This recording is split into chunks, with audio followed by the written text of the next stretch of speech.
Clip number 918۔ اس clip میں قرآن پاک کی سورہ مومنون کی آیت نمبر 51 سے 53 تک کی تلاوت، ترجمہ اور تفسیر قرآن صراط الجنان سماعت فرمائیں گے۔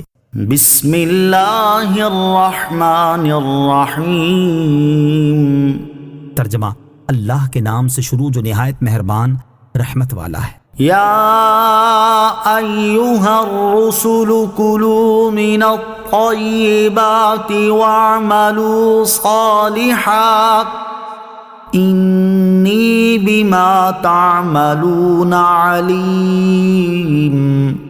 ترجمہ: اے رسولوں، پاکیزہ چیزیں کھاؤ اور اچھا کام کرو، بے شک میں تمہارے کاموں کو جانتا ہوں۔ یا ایہا الرسل، اے رسولوں، یہ حکم تمام رسولوں کو تھا، جیسا کہ آگے حدیث نمبر 4 سے واضح ہے۔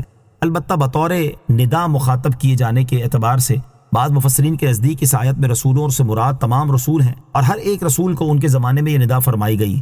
ایک قول یہ ہے کہ رسولوں سے مراد خاص سرکار دو عالم علیہ الصلوۃ والسلام ہیں، اور ایک قول یہ ہے کہ ان سے مراد حضرت عیسیٰ علیہ الصلوۃ والسلام ہیں۔ ان کے علاوہ اور بھی کئی قول ہیں۔ پاکیزہ چیزوں سے مراد حلال چیزیں، اور اچھے کام سے مراد شریعت کے احکام پر استقامت کے ساتھ عمل کرنا ہے۔ حلال رزق پانے اور نیک کاموں کی توفیق ملنے کی دعا۔ حضرت حنظلہ رضی اللہ تعالیٰ عنہ سے روایت ہے، نبی اکرم علیہ الصلوۃ والسلام نے ارشاد فرمایا، جبریل امین نے مجھ سے عرض کی کہ آپ یہ دو دعائیں مانگا کریں، اللہم ارزقنی طیبا واستعملنی صالحا، یعنی اے اللہ مجھے پاکیزہ رزق عطا فرما اور مجھے نیک کام کرنے کی توفیق عطا فرما۔ عبادت کرنے سے کوئی مستغنی نہیں۔ اس آیت سے معلوم ہوا کہ انبیاء کرام علیہ الصلوۃ والسلام پر بھی عبادات فرض تھیں، لہذا کوئی شخص خواہ وہ کسی درجے کا ہو عبادت سے مستغنی نہیں ہو سکتا۔ اس سے ان لوگوں کو عبرت و نصیحت حاصل کرنے کی بہت ضرورت ہے جو فقیروں کا لبادہ اوڑھ کر اور اللہ تعالیٰ کے کامل اولیاء جیسی شکل و صورت بنا کر یہ دعوے کرتے ہیں کہ ہم اللہ تعالیٰ کی بارگاہ میں قرب کے اس مقام پر پہنچ چکے ہیں کہ اب ہم پر کوئی عبادت فرض نہیں رہی۔ اللہ تعالیٰ کی بارگاہ میں جو مقام انبیاء کرام اور رسولوں علیہ الصلوۃ والسلام کو حاصل ہے وہ کسی ولی اور صحابی کو حاصل نہیں ہو سکتا، اور نہ ہی کوئی کامل ولی ان کے مقام تک پہنچنے کا دعویٰ کر سکتا ہے۔ تو جب انبیاء کرام علیہ الصلوۃ والسلام پر عبادات فرض رہیں اور انہیں کوئی عبادت معاف نہ ہوئی، تو یہ بناوٹی صوفی کس منہ سے دعویٰ کر رہا ہے کہ اب اس پر کوئی عبادت فرض نہیں رہی؟ اللہ تعالیٰ ایسے لوگوں کو عقل سلیم اور ہدایت عطا فرمائے، آمین۔ وَإِنَّ هَذِهِ أُمَّتُكُمْ أُمَّةً وَاحِدَةً وَأَنَا رَبُّكُمْ فَاتَّقُونِ۔ ترجمہ: اور بے شک کہ تمہارا دین ایک ہی دین ہے اور میں تمہارا رب ہوں تو مجھ سے ڈرو۔ وَإِنَّ هَذِهِ، اور بے شک یہ۔ اس آیت کا معنی یہ ہے کہ اے لوگو، تم جس دین پر ہو یعنی دین اسلام، یہ ایک ہی دین ہے۔ اسی دین پر تمام انبیاء کرام علیہ الصلوۃ والسلام اور ان پر ایمان لانے والے تھے۔ مراد یہ کہ اصولی عقائد میں کسی کا اختلاف نہیں، اس اعتبار سے سب متفق ہیں۔ البتہ ان کی شریعتوں میں فروعی احکام اور عبادت کے طریقوں میں جو اختلاف ہے اسے دین میں اختلاف نہیں کہا جاتا۔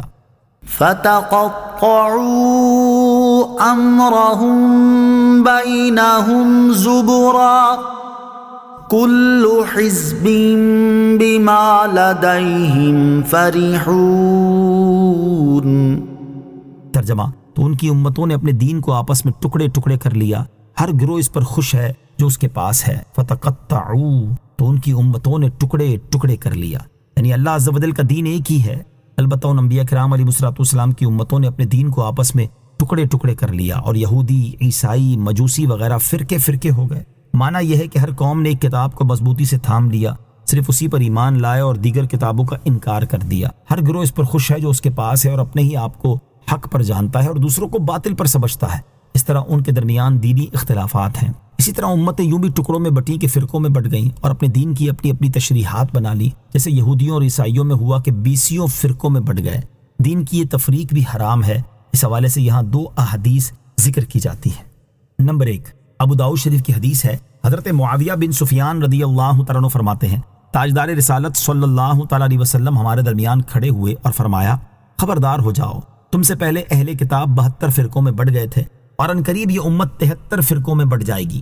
72 فرقے تو جہنم میں جائیں گے اور ایک ہی فرقہ جنت میں جائے گا، اور وہ سب سے بڑی جماعت ہے۔ ایک روایت میں یہ بھی ہے کہ عنقریب میری امت میں ایسے لوگ نکلیں گے کہ گمراہی ان میں یوں سرایت کر جائے گی جیسے باولے کتے کے کاٹے ہوئے آدمی کے جسم میں زہر سرایت کر جاتا ہے۔ ایک روایت میں یوں ہے کہ جیسے کتے کے کاٹے ہوئے کے جسم میں زہر داخل ہوتا ہے کہ کوئی رگ اور کوئی جوڑ اس سے نہیں بچتا۔ نمبر 2، ترمذی شریف کی حدیث، حضرت عرباد بن ساریہ رضی اللہ تعالیٰ عنہ فرماتے ہیں ایک دن صبح کی نماز کے بعد نبی کریم علیہ الصلوۃ والسلام نے ہمیں انتہائی بلیغ واز فرمایا جس سے ہر آنکھ سے آنسو روا ہو گئے اور سب کے دل لرز گئے۔ ایک صحابی رضی اللہ تعالیٰ عنہ نے عرض کی یہ تو اس شخص کی نصیحت کی طرح ہے جو رخصت ہو رہا ہو۔ یا رسول اللہ صلی اللہ تعالیٰ علیہ وسلم آپ ہمیں کس بات کا حکم دیتے ہیں؟ حضور اقدس علیہ الصلوۃ والسلام نے ارشاد فرمایا میں تمہیں اللہ تعالیٰ سے ڈرتے رہنے کی وصیت کرتا ہوں، اور اگر کوئی حبشی غلام تمہارا امیر مقرر کر دیا جائے تو اس کا بھی حکم سننا اور اس کی اطاعت کرنا۔ بے شک تم میں سے جو شخص زندہ رہے گا وہ بہت اختلافات دیکھے گا۔